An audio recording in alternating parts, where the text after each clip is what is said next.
नमस्कार दोस्तों, stock market studies में फिर से एक बार आपको बहुत-बहुत स्वागत है।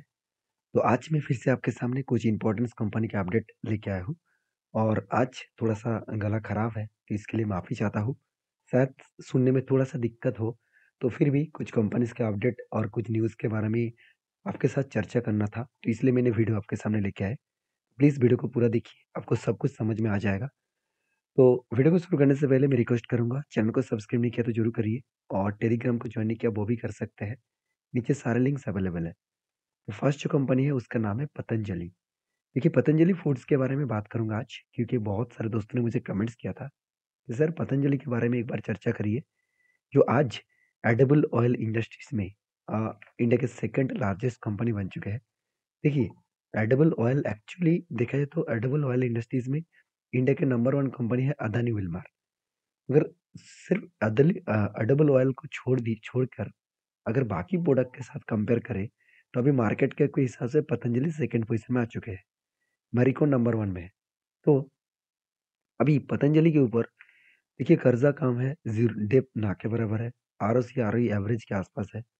सेल्स जो नेगेटिव में है, तीनों कंपनी के नेगेटिविटी में है। तो फिर भी मैं एक बार आपको दिखा देता हूँ। कंपनी का देखिए पी रेशियो बहुत हाई है। कितना हाई है, मैं एक बार आपके साथ चेक करा दूँ। एक टाइम कंपनी का पी रेशियो चला गया था 130 के ऊपर और आज कितना है 60।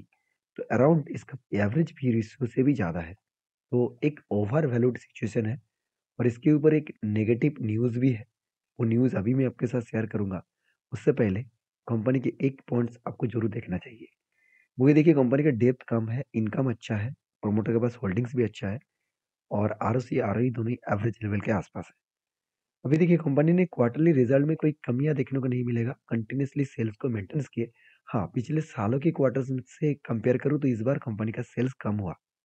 एक्सपेंस कंट्रोल में है और उस बेसिस में कंपनी का नेट प्रॉफिट भी ठीक-ठाक देखने को मिला और नेट प्रॉफिट अराउंड 112 करोड़ से 255 करोड़ के आसपास देखने को मिला है।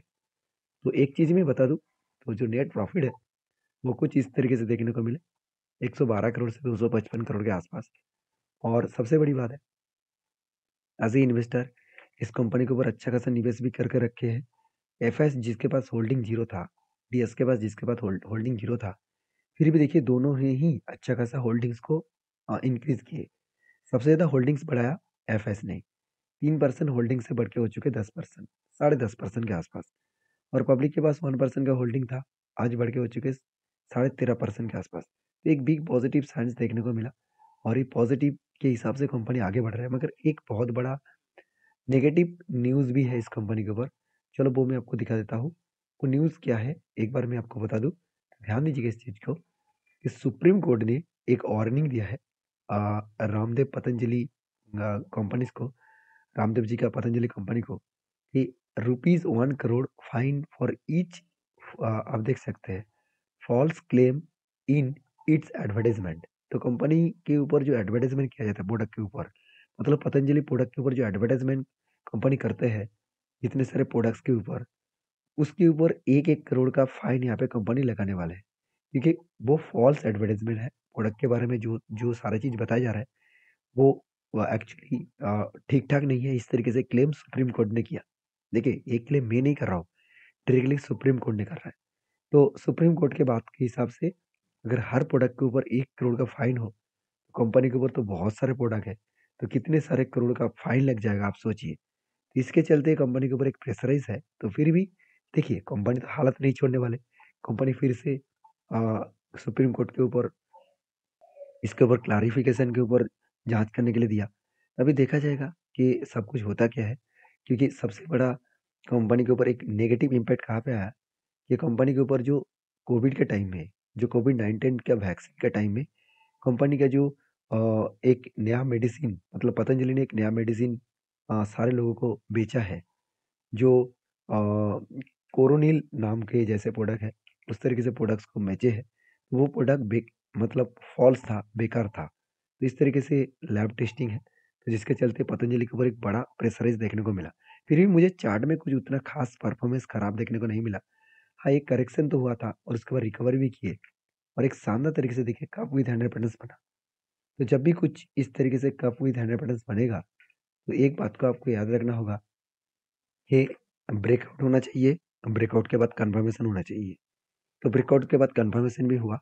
अभी देखिए इसका टारगेट अगर मैं पूरा काफके साइज का टारगेट मैं यहाँ पे कैलकुलेशन करूँ, तो एटलीस्ट जो टारगेट बनने जा रहा है, देखिए टारगेट बनने जा रहा है मतलब चार्ट पैटर्न के हिसाब से जो टारगेट बन रहा है 2044 के आसपास, तो ऑलमोस्ट 40% के आसपास टारगेट बनने जा रहा है।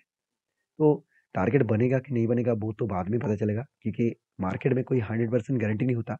और मेरे वीडियो हमेशा आपको सिखाने के लिए होते हैं। अगर इस तरीके से पैटर्न्स को फॉलो करके आप काम करना चाहते हैं, प्लीज़ आपके रिस्क के हिसाब से करिए। मेरे तरफ से कोई भी रिकमेंडेशन नहीं है। मैं खुद खुद का टेल लेता हूँ, और मैं आपके साथ इसीलिए शेयर करता हूँ क्योंकि आपको सीखने का मौका मिले और आप सीख कर खुद ही इम्प्लीमेंट कर पाए। नेक्स्ट जो कंपनी है उसका नाम है एसआरएफ। देखिए एसआरएफ के बारे में एक ही बात कहूँगा, इंडिया की नंबर 1 केमिकल कंपनी है। और केमिकल इंडस्ट्रीज़ में जिस तरीके से ग्रोथ अभी कम देखने को मिला है, फ्यूचर में वो ग्रोथ बहुत तेज़ी से होने वाला है। क्योंकि made in India, make in India जो सिचुएशन है, उस सिचुएशन में हर इंडियन प्रोडक्ट जो बनाने वाले हैं, उसमें केमिकल सबसे ज़्यादा बनाया जाएगा और उसमें से ज़्यादा से ज़्यादा प्रोडक्ट को एक्सपोर्ट किया जाएगा। अभी देखिए एक्सपोर्ट ज़्यादा होगा तो उसका एक एक्स्ट्रा बेनिफिट भी मिलेगा, क्योंकि बाहर की कंट्री में एक्सपोर्ट होगा तो वो डॉलर में पैसा आएगा, तो जहाँ पे इंडिया का ग्रोथ होने का चांसेस और भी बढ़ जाएगा। तो एसआरएफ ऐसी कोई छोटा-मोटा कंपनी मत समझ लेना। 70 करोड़ से भी ज़्यादा इसका मार्केट कैप है, और आरओसी, आरओई बेस्ड देखने को मिल जाएगा। और साथ ही साथ कंपनी का नेट इनकम भी बेस्ट है, कर्जा एकदम ना के बराबर है। अभी कंपनी के क्वार्टरली जो रिजल्ट है उसके बारे में चर्चा करूँ, कंपनी के क्वार्टरली रिजल्ट में सेल्स, लंबा चौड़ा सेल्स देखने को मिले। हाँ, इस बार थोड़ा सा कम सेल्स हुआ है, ये बात सभी जानते हैं, क्योंकि यूरोप मार्केट में जो केमिकल्स का डिमांड है वो कम हो चुके हैं, सिर्फ के सिर्फ चाइना के कारण। तो केमिकल का डिमांड जब बढ़ेगा तो इसका जो प्रॉफिटेबिलिटी, सेल्स का ग्रोथ सब कुछ बढ़ेगा। तो 480 करोड़ से बढ़ घट के हो चुके हैं 300 करोड़। तो 480 करोड़ से कम होकर हो चुके हैं कितना, 300 करोड़। तो इसका मतलब कंपनी में प्रॉफिटेबिलिटी में थोड़ा सा करेक्शन देखने को मिला। कोई बात नहीं, इस कारण की वजह से इंस्टीट्यूशन ने कोई माल नहीं बेचा, कंटिन्यू इसको होल्डिंग कर रहा है। जो लोग सोच रहे हैं कि एफआईएस के पास 20% होल्डिंग था, वो 19.80% होल्डिंग रखा, मतलब कुछ स्टेक बेचा। उल्टा आप देखेंगे तो एफआईएस ने वो माल को उठा लिया। इसका मतलब कोई एक इंस्टीट्यूशन बाय कर रहा है, कोई एक इंस्टीट्यूशन सेल कर रहा है। तो बाय सेल इस तरीके से चलते रहेंगे। अगर इंस्टीट्यूशन पूरा का पूरा माल अगर बेच दे और उसका फायदा अगर पब्लिक उठाए, तो उस कंपनी से दूर रहना। तो कहने का मतलब आप समझ चुके हैं। बाकी इस कंपनी को लास्ट कुछ फ्यू डेज का डिलीवरी का परसेंटेज दिखा दूं, तो एक एवरेज लेवल का डिलीवरी यहाँ पे देखने को मिलेगा 40 to 47% के आसपास। और उसी बेसिस में कंपनी के जो टेक्निकली चार्ट पैटर्न आप देखेंगे तो कुछ शानदार तरीके से इस तरीके से पैटर्न्स बना था। इसको कहा जाता है एक रेंज ट्रेडिंग। रेंज ट्रेडिंग का मतलब क्या है, जब भी एक एक लेवल में ट्रेड बने, तो एक लेवल में ट्रेड बने तो देखिए कितने बार टारगेट अचीव हुआ। जब भी इस लेवल में नीचे आएगा तो एंटी बनेगा, ऊपर में टारगेट होगा। तो फाइनली देखिए यहाँ पे फिर से एक बार नीचे आया था, इस रेंज को टच किया, एंटी बना। जब एंटी बना था तभी मैंने आपको वीडियो बनाकर शेयर किया, और ऊपर जाकर टारगेट के आसपास जाकर ही इस रेजिस्टेंस को फेस करके नीचे आए थे। तभी मैं आपको बताया था कि मैं इस कंपनी के ऊपर कंटिन्यू करूंगा, क्योंकि मेरा टारगेट जो है वो यहाँ तक है। और इजीली वो टारगेट अचीव हो चुके हैं, ऑलमोस्ट टारगेट अचीव हो चुके हैं, और मैंने टारगेट बुक भी किया। और अभी बहुत सारे लोग मुझे एक कमेंट्स कर रहे हैं, सर क्या अभी इस सिचुएशन में बाय करना चाहिए। देखिए मैं बार बार बोलता हूँ, बाय सेल करना आपके हाथ में होना चाहिए। मैं जब भी कोई कंपनी के ऊपर ट्रेड लेता हूँ मैं आपके साथ जरूर शेयर करता हूँ, और मेरे ओपिनियन अलग है, आपके ओपिनियन अलग हो सकते हैं। अगर आप सीखने के लिए आए हैं, कि आप सीखना चाहते हैं, तो ज़रूर आप कंटिन्यू करिए मेरे चैनल को। अगर आप टिप्स के लिए आए हैं तो मैं रिक्वेस्ट करूँगा, टिप्स के लिए मत पड़े रहिए। मैं कभी भी टिप्स नहीं देता, मैं सिखाने के लिए सारी चीज़ आपके साथ शेयर करता हूँ। और वीडियो में जानकारी अच्छा मिले तो प्लीज़ लाइक करिए। नेक्स्ट जो कंपनी है उसका नाम है टाटा मोटर्स। देखिए टाटा मोटर्स के ऊपर कहने के तो बहुत कुछ है। एक ही बात कहूँगा, टाटा मोटर्स जिस तरीके से रिकवरी किया, और टाटा मोटर्स का जो कमिटमेंट है 2025 तक कंपनी का जो डेप्थ है वो कम करेगा, और 2030 के अंदर अंदर कंपनी डेप फ्री बनेगा। डेप फ्री मतलब है कर्जा एकदम जीरो होगा। यहाँ पे डेप्थ ऑफ इक्विटी आपको जीरो दिखेगा। तो ये होगा कि नहीं होगा वो तो आपको पता ही चलेगा, मगर एक चीज मैं कहना चाहता हूँ, पिछले साल में इसका डेप्थ ऑफ इक्विटी था 3.5% से भी ज्यादा। तो यहाँ पे कम किया है कंपनी ने, तो अच्छी बात है, धीरे धीरे करके कम करते जा रहे हैं। और एक बहुत बड़ा अपडेट भी है जो टाटा मोटर्स के ऊपर दिया गया है। आप वो अपडेट को देखेंगे तो माइंड साइट के ऊपर देखने को मिलेगा। टाटा मोटर्स यहाँ पे देख सकते हैं, the automotive components, sorry automotive company has announced its plan to increase the prices of commercial vehicle by up to 3%। तो इसका मतलब 3% का हेवी व्हीकल्स का प्राइस बढ़ाया जाएगा। 3% आपको शायद कम लगे, मगर एक मान के चलिए 20 लाख का गाड़ी में आपको 3% मतलब एटलीस्ट 60,000 ज़्यादा देना पड़ेगा। तो इस बेसिस में कंपनी का ऑब्वियसली ग्रोथ होने का चांसेस है, जहाँ पे कंपनी के एक्स्ट्रा बेनिफिट मिलेगा। और एक स्टार्ट कब होगा? फर्स्ट जनवरी 2024 से। तो इस बात को आपको याद रखना है। इस बेसिस में टाटा मोटर्स के ऊपर एक अपकमिंग टाइम्स में अच्छा खासा ग्रोथ होने का चांसेस है। तो एज ए इन्वेस्टर तो इसीलिए धीरे धीरे करके खुद का होल्डिंग्स को बढ़ाते जा रहा है। जैसे एफ के पास 13.5% होल्डिंग था, वो बढ़ के हो चुके 18% के आसपास, 18.5% के आसपास। और डीएस के पास 13.5% होल्डिंग था, वो बढ़ के हो चुके 17.5% के आसपास। तो एक अच्छा खासा यहाँ पे कंपनी का जो ग्रोथ है वो धीरे धीरे करके आगे बढ़ने की तैयारी में है। और इंस्टीट्यूशन भी कंटिन्यू कर रहा है, तो कुछ ना कुछ बड़ा होने का चांसेस है। क्योंकि क्वार्टरली भी रिजल्ट देखा जाए तो कंपनी लास्ट कुछ फ्यू क्वार्टर्स में अच्छा खासा प्रॉफिट भी जनरेट किया।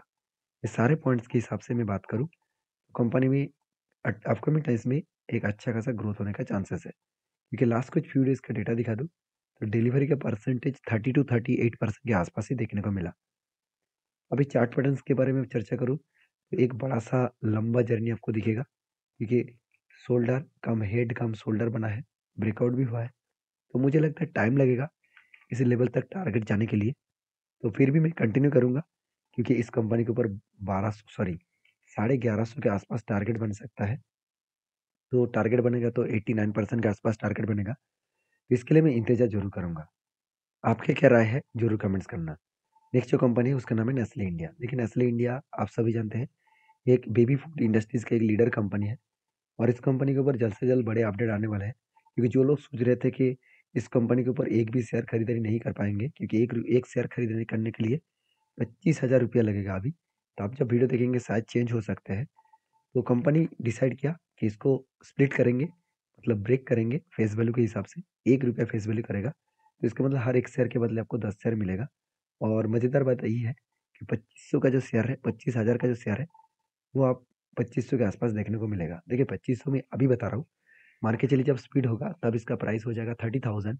तो आपको 3,000 के आसपास एक शेयर मिलेगा, मतलब 10 से आपको डिवाइड करना है। तो ये था कुछ कंपनीज का अपडेट। वीडियो में जानकारी अच्छा मिले तो प्लीज़ लाइक करना। विद नेक्स्ट वीडियो में धन्यवाद।